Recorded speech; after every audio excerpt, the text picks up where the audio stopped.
मुझे ऐसा लगता है कि आफ्टर कोविड आप जो लोगों को मिला रहे हैं एक दूसरे से, not just for the business, एक जस्ट नॉट जो communicating and passing cards to each other, but reels वालों को रील बनाने का आइडिया मिल रहा है यहाँ पे, जस्ट मुझे पता चला है यहाँ पर।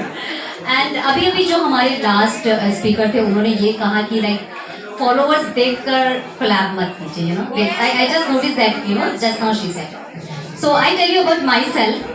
When I started in a glamour industry, people used to say, "यार boss तुम्हारी height इतनी नहीं है." So, but one of a designer, I'm lucky, I got a chance to hear this that कि मैडम आपका face बहुत expressive है. So, and मुझे कपड़ों का बड़ा शौक था, तो मुझे आइडिया ये था कि ये ड्रेस आपने क्यों बनाया. I used to ask my designers, and I portrayed that feeling on for their album.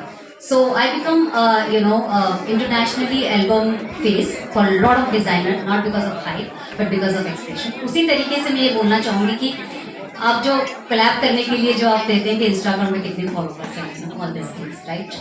तो ऐसा नहीं है, क्योंकि हमें अमिताभ बच्चन होना चाहिए.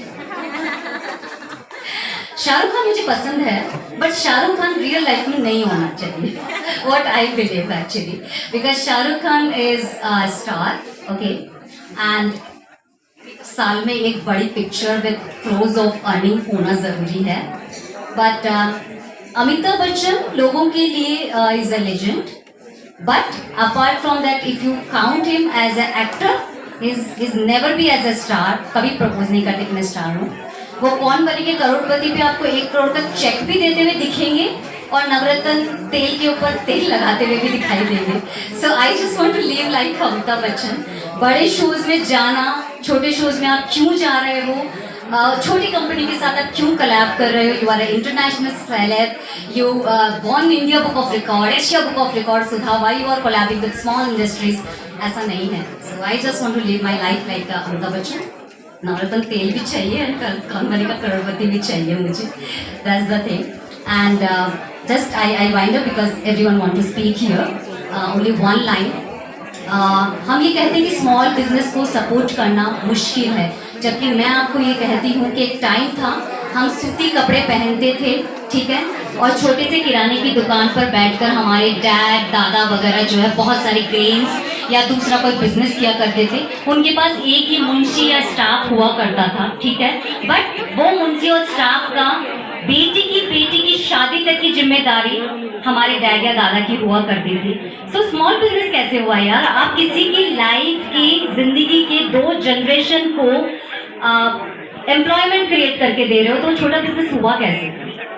हम गेहूं नहीं खाते थे, जवार या बाजरा खाते थे क्योंकि वो सस्ता होता था, राइट. और अंग्रेज लोग जब, या हम कहेंगे अमीर लोग जब गेहूं खाते थे और मिक्स पॉलिस्टर मिक्स कपड़े पहना करते थे जो शाइन करते थे, तो हमने देखा करते थे, राइट, कि भाई ये स्मॉल बिजनेस में है, हम वो लोग बड़े बिजनेस में, राइट. अभी क्या हो रहा है, जो कॉटन पहन के घूमता है वो रिच होता है. हम भी आजकल गेहूं नहीं खाकर हम जवार और बाजरा खाते हैं और हमारे हेल्थ के लिए, राइट. और जो स्मॉल बिजनेस वाले थे वो क्या कर रहे हैं, ऑपोजिट, राइट. तो डिफरेंस तो पहले भी था, डिफरेंस अभी भी है सेम, बस ऑपोजिट हो गया. तो कहने का मतलब ये है कि आप अपने आप को इतना स्टेबल बनाइए, अपनी नेक्स्ट जनरेशन को बीइंग अ वुमन इतना स्टेबल बनाइए कि आप किसी के लिए एम्प्लॉयमेंट क्रिएट कर सको अपना पेट भरने के बाद. और उसे भी यही कहो, भाई तेरे लेफ्ट और राइट के लिए एम्प्लॉयमेंट क्रिएट कर, सोसाइटी चेंज करने का मुद्दा लेके मत चल. और अपने लेफ्ट और राइट को भी यही बोल कि तू तेरे सिर्फ लेफ्ट और राइट वाले बंदे के लिए कुछ एम्प्लॉयमेंट क्रिएट कर, सोसाइटी अपने आप चेंज हो जाएगी. So think about only this कि मेरे जो लेफ्ट में है और मैं उसकी